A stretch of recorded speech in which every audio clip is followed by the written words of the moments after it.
year 2019, Alex Tuxcon stood at the foot of the K2. He is from Spanish and he and his whole team had come to explore the enormous wall which is present at the K2's east face. But after seeing all of that and the assessment, Alex decided that it's very risky and it's too dangerous and it's literally impossible to climb. And he wasn't just any inexperienced climber, right? So years after he spent in the mountaineering, and that's what his decision was. As K2 has been climbed from all of its several other sides, some of the world's best climbers have spent decades coming to the K2's foot, but none of them has yet climbed up to the K2's east face.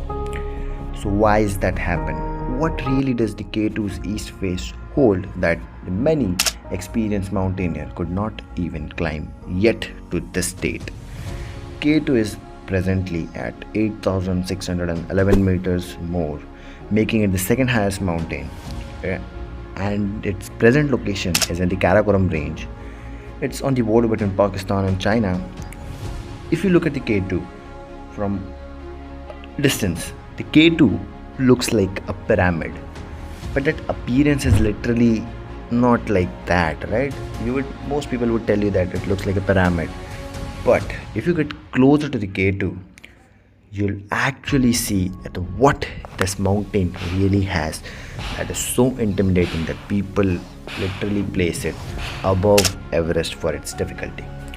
Its slopes are just very incredibly steep and the terrain is very technically demanding.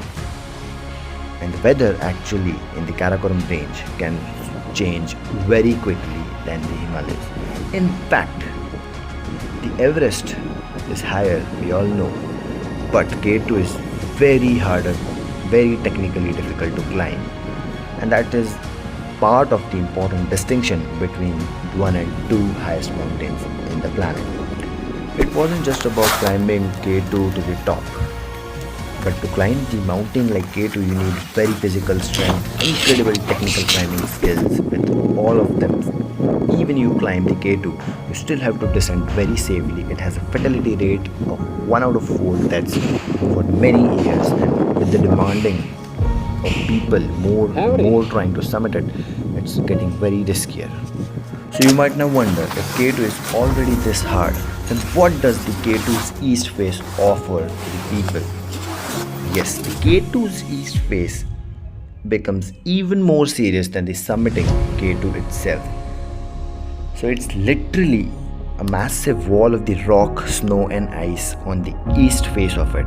Unlike a normal rock's face where you are climbing, then snow moves, ice breaks, you can screw ice screws and axe and you can bind the ropes.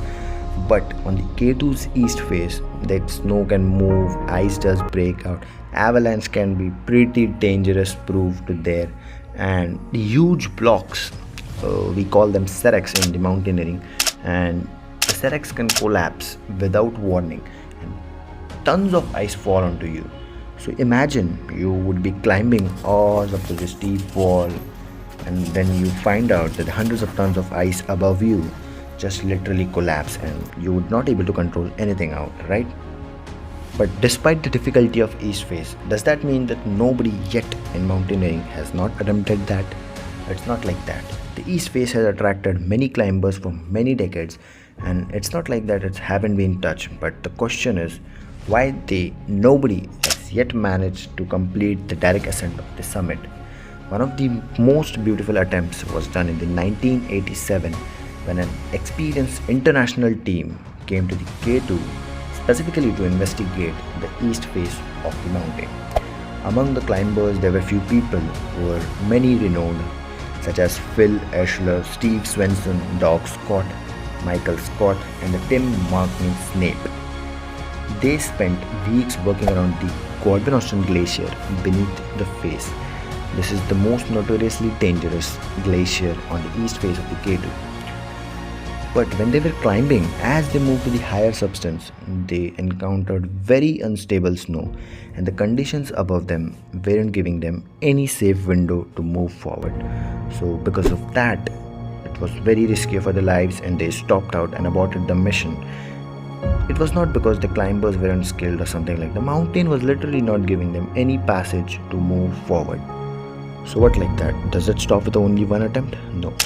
In 1997, there was another expedition was investigated on the east face line. Rick Allen and Andy Parking, they reached almost 6,300 meters on their proposed route before the attempt was eventually abandoned. Why was that abandoned, right? They were different climbers, different everything. The same problem used to just keep repeating again and again and again.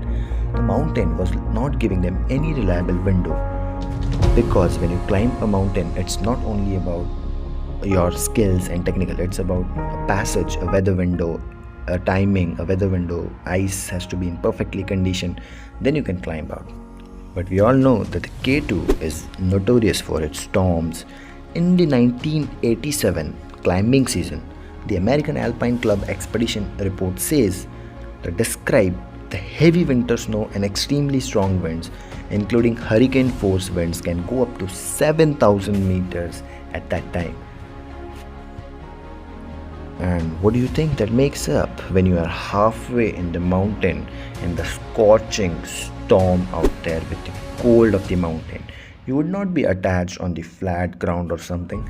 Snow builds up and the unstable slopes of the mountain can literally push you meters down, and if you get caught in the avalanche and that particular region, it's very difficult for a rescue to happen, so it's certain death. So that's why climbers don't just need a sunny day, they need a very proper window. Snow should be stable and the winds must be manageable and the visibility must also be very good. So what about the Alex when he was assessing the K2? Because the expedition was interested in the winter ascent of mountain, as because of some people as earlier proposed that the snow conditions might get stable in the winter to the cold, that you might be able to climb up the K2 from the east face, because in the summers the snow gets melted and it's very unstable slope and avalanche are more prone to come. So they tried to ascend in the winter itself. So despite all of that, the Alex decided not to climb that because it was simply very much risky. So if you even climb out in the east face of the K2, you will encounter the dead zone ultimately. It has very low oxygen. You might not be able to think properly because of your body is recovering. And that does not end the fact that even if you summit out the mountain with all of your energy you have, you still have to descend all the way down, and the most deaths and most fatalities happen during the descent only.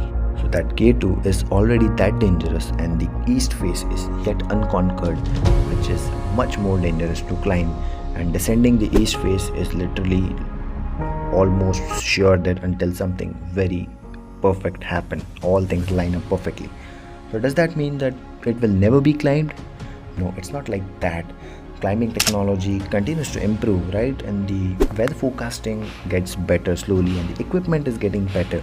The modern climbers also have access to the decades of information which is used from the previous expeditions to solve the issues, but that does not change the fundamentals, right? K2 is still 8,600 meters plus high, the east face is still extremely steep, and the avalanche can still happen, right?